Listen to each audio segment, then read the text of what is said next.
Hey everybody, NBC5 weather forecaster Brigham Harris here. Let's get right to it. Let's talk about our pinpoint forecast as we do have a little bit of a shift here in the outside weather. Let's talk a little bit about it. It is going to clear up as we get into Sunday early morning. You can see right around 11 a.m. there. It is going to start to clear up. Won't see a whole lot of cloud cover for a couple of hours, and then a second front is going to make its way into the area right around, well, very early on Monday morning. We could say maybe midnight, 1 a.m., and then we're going to see this front make its way in. It's not really going to be a very powerful front, as you just saw there. It doesn't last for very long, and it doesn't bring us a whole lot of wet weather, whether that be snow or rain. We won't see a whole lot of it amassing in the mountains or on the ground, maybe up to a ½ an inch, whether that's snow on the mountains or rain here down in the valley. Speaking of rain, let's take a look at it. You can see as we get into Monday, not a whole lot, and then once we get into Monday morning, as we skip forward, you can see the graph really start to show a little bit more. If you didn't see it, it's kind of the same thing with the snowfall here. 1:30 Monday morning, you can see most of the snowfall is along the Cascades,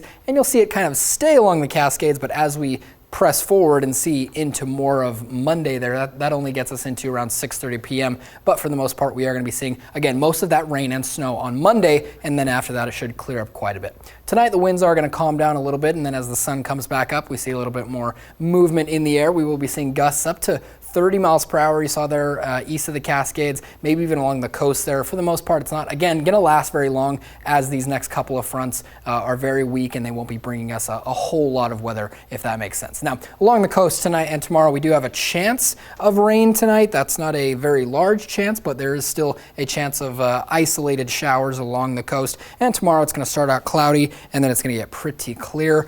Same thing with West Valley. It's going to start out cloudy early tomorrow morning due to the clouds that are going to gather tonight, and then tomorrow it's going to clear up. We'll see pretty sunny days tomorrow. Again, I keep saying it, but Sunday is really going to be a beautiful day to get out and really enjoy the sunshine.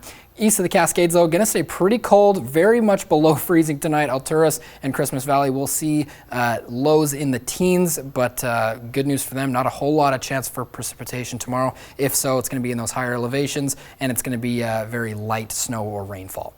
Rogue Valley 7-day forecast. This is what we have for this week. Like I said, beautiful week. We might even get close to 70 degrees next weekend. 67 will be the high a week from today. And you'll kind of see that trend continue. Saturday seems to be the nicest day of the week across the board. Same with Klamath Basin there. You can see maybe a couple days of a chance of those isolated showers, whether it be rain or snow.